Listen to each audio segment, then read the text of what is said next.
Engage in open and age-appropriate conversation with your children without being judgmental, and take care of someone else if you are not healthy emotionally, physically, and mentally. Your mental health is important, and if that is not taken care of, you will not be able to take care of others. Welcome back to another episode of Patra Talk.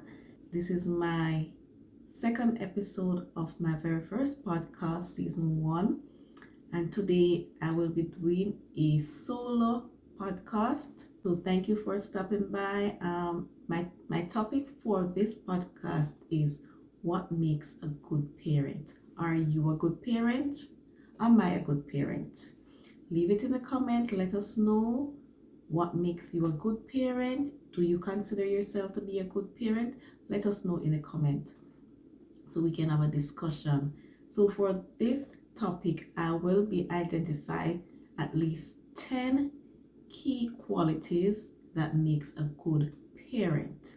And if you identify yourself with any of these qualities, please don't be afraid to drop them in a comment. If you see yourself having any of these qualities, let us know in the comments.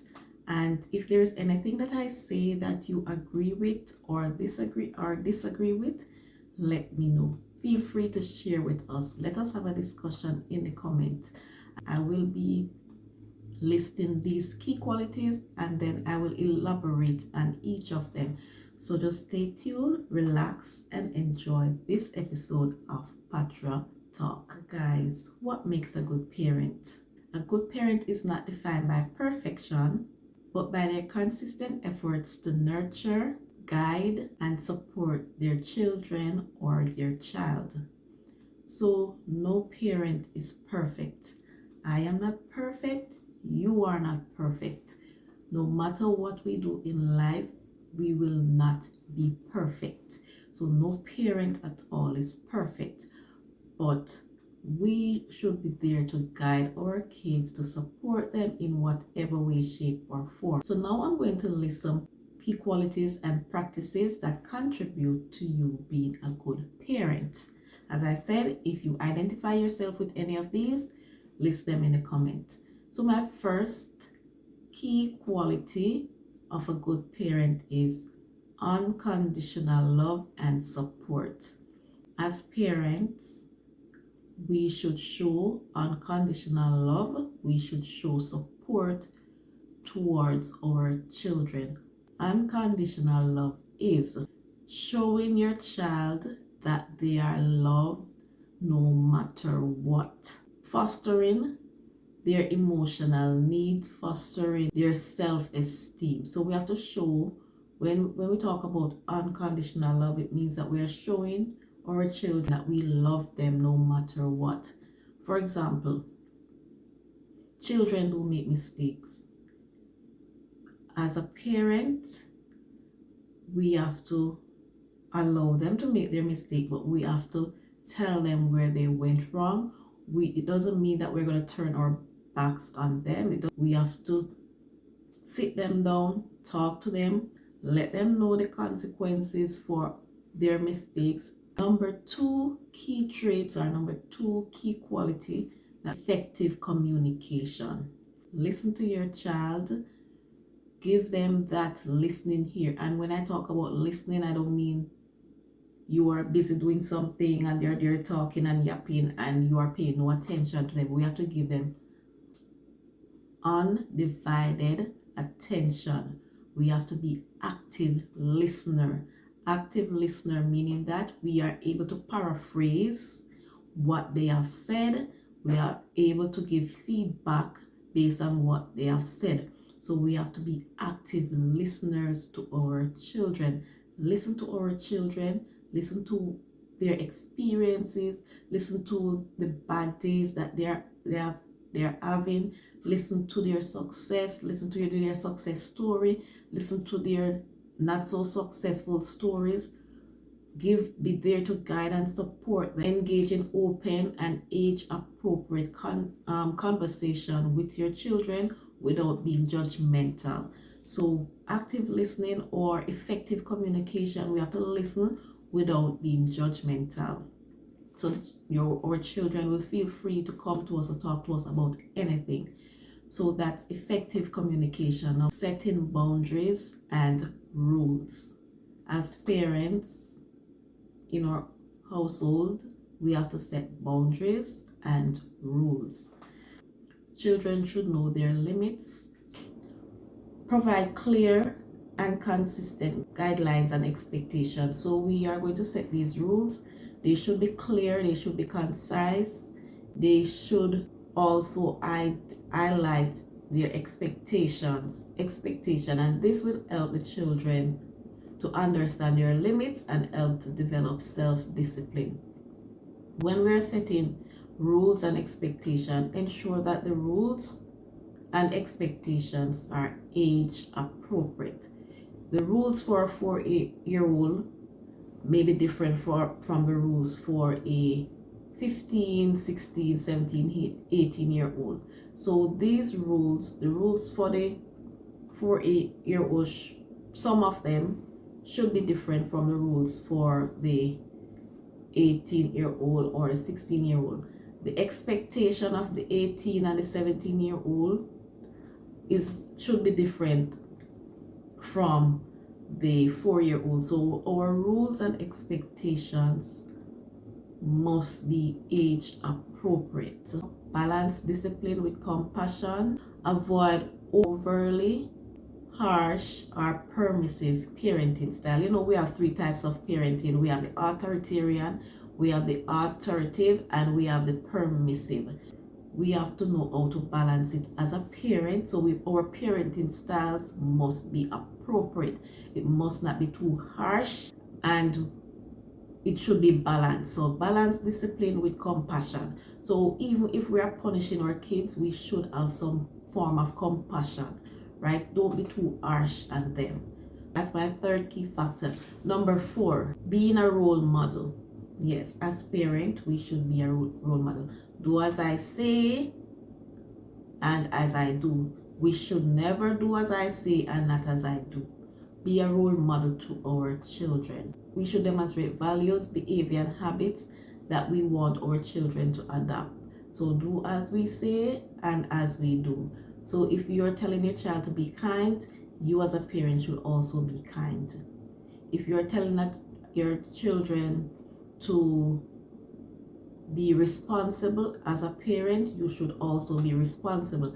And in turn, the children will emulate your behavior, they will emulate your values. So be a role model to your children. Be a role model to your children. Show them how to manage emotions, how to do problem solving, and build healthy relationships.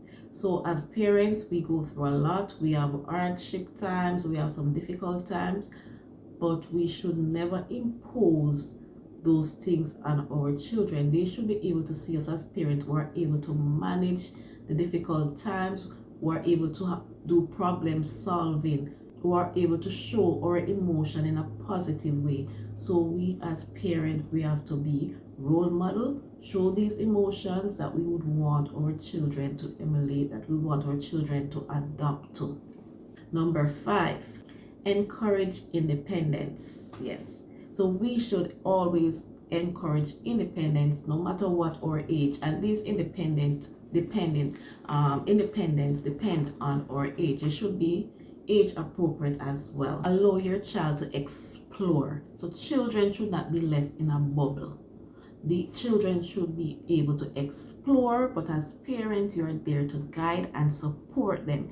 You're there to let them know where they're going wrong and let them know what they could have done better. Allow your children to explore, make choices, and learn from their mistakes.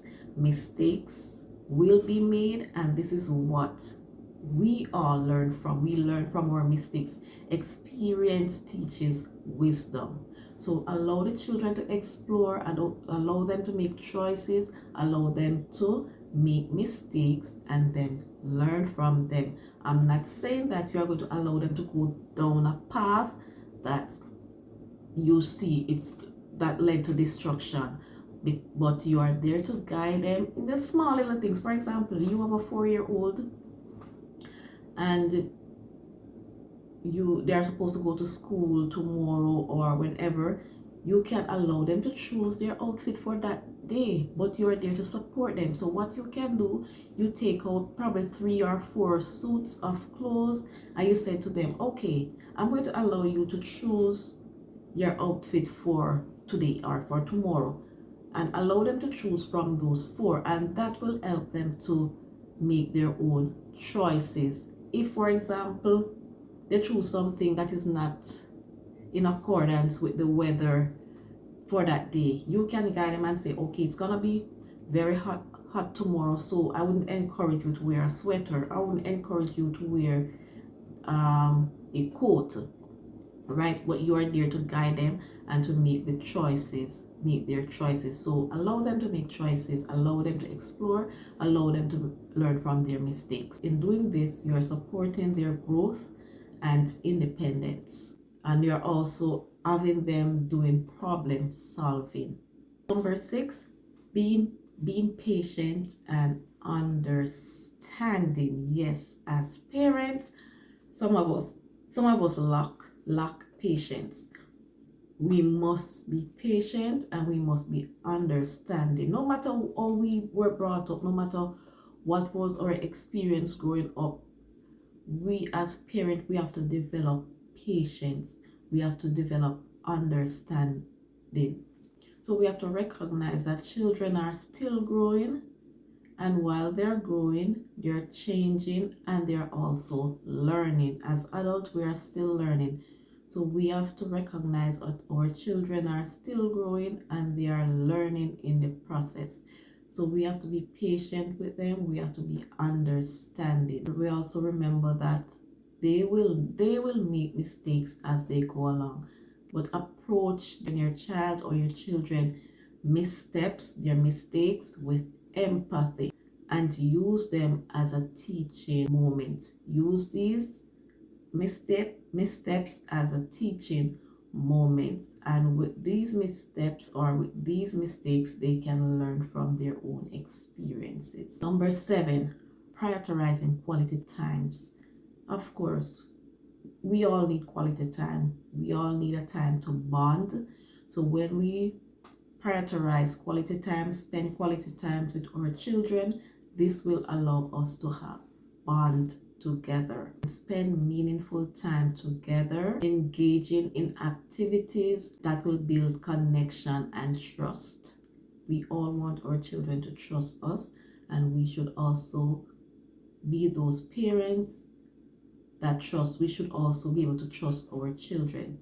So spend quality time with them, engage in activities that will build connection and trust, create that bond between you and your child. Create opportunities for fun, learning, and shared experience. So while we are bonding, we're having fun. So for example, if you know that your child loves to bake, that is something that you can do together with your child. You go in the kitchen, you bake a cake together, you talk about some of your favorite music, you sing along. If you're cooking, you have your child in, but invite them to do things that you know for sure that they dislike.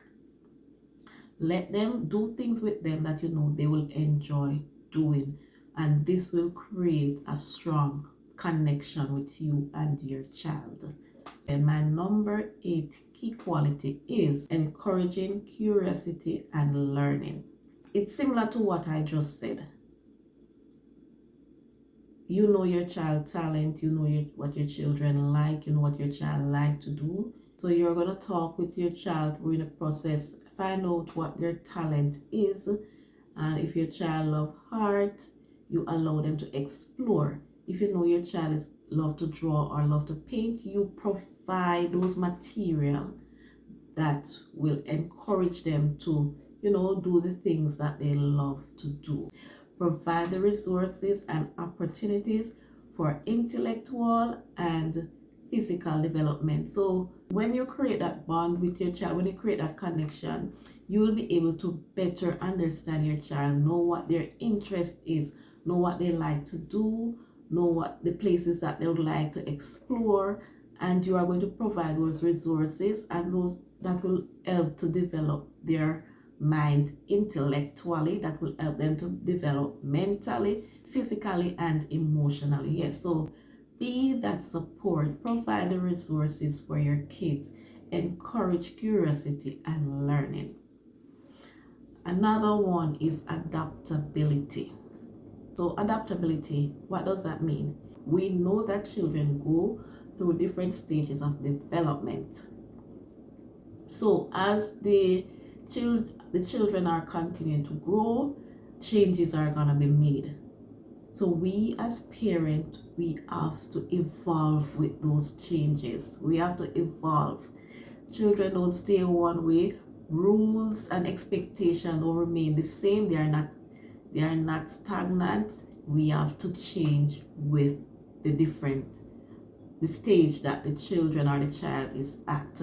So as parents, we have to learn to adapt. We have to change our rules, change our expectation as the children grow. And not just as they grow, but we also as family, as parents, things do happen at time.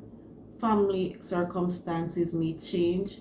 So we have to adapt to that as well, and build that relationship with our children and let them know exactly where things are at the moment. And along with that, everybody has to evolve, everybody have to make changes. So adaptability is very important, not just in as parent, but at large, in the world at large. Adaptability is very important in all aspects of life. My 10th and final key point is seeking balance. Seeking balance. Yes, what do I mean by seeking balance? Maintaining a balance between parenting responsibilities and self-care. As parents, we know we have a lot of responsibilities. We have to balance those things. We have to balance our parenting responsibilities with our self-care. We have to take care of ourselves. Self-care is very important in all aspects of life. Whether you're a parent, whether you're a student, whoever you are, self-care is important. If we are not able to take care of ourselves, we will not be able to be a good parent. We will not be able to take care of our children or your child. You will not be able to take care of your child. So to be a good parent, we have to balance the parenting responsibility with self-care. And guys, self-care doesn't mean going and spending a lot of money. It doesn't have to be expensive. You can have your own self-care in your own home without spending any money. Self-care simply means just take a break, relax, put your feet up, watch your favorite movie, read your favorite book, do some puzzle, soak your feet in some Epsom salt or some salt water or something. Soak your feet, going for a walk, doing some exercise, doing some yoga, meditating. Those are inexpensive self-care that you can do for yourself. If you want to spend money on yourself and that is self-care for you, go shopping, go do a spa, go on a date, have a movie night out, or you can have a movie in, whichever you choose, you find appropriate for you, or whichever you can afford, do that. So we should do self-care every if you can't do it every day, at least every week, once per week. Engage in self-care activities. And one of my motto is, I would say, because I have a lot of motto, one of them is take care of yourself. You have to take care of yourself in order to take care of someone else. You can't take care of someone else if you are not healthy emotionally, physically, and mentally. Your mental health is important, and if that is not taken care of, you will not be able to take care of others. So ourselves as parents, you need to take care of yourself, and you will be better able to take care of others, your children, and all the responsibility of being a parent. So parenting is a journey, guys. It is a journey that goes on and on. even when maybe your kids are old and out of the house, you are still parenting, because you are going to be there to guide and support them, because you have more wisdom. So you're going to be there. They're going to look to you as somebody to talk to, somebody to reach out to, somebody to get information from, right? Somebody to speak to, and they're always going to need a listening ear. So self parenting is a journey, and we should always strive to be good parents no matter what. And as I wrap up, just to summarize what I have mentioned, unconditional love, that's very important. Show them tough love. Sometimes we have to show our kids tough love, right? Unconditional love. Encourage curiosity. Allow your child to explore. Allow your child to make their own mistake, and let them learn from it. Be there to support and guide them, right? Parenting styles. Do not be too harsh on your kids. Show empathy when you are, discussing with them their mistake. Use that as a teaching method. Use that to teach them and let them see where they went wrong, and find out from them what they could have done better, instead of you telling them. Find out from them, and you can guide them along the way. Balance it. Seek balance, right? Maintain good health care. Take care of yourself in order to take care of somebody else, right? So thank you guys for watching this podcast.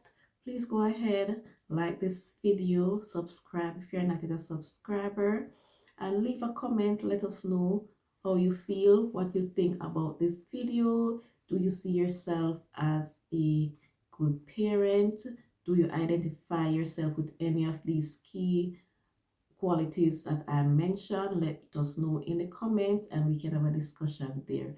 Thank you again for watching this video, and I'll see you soon in my episode 3 of my podcast. In all you do, take care of yourself and take care of others if you can. Bye for now.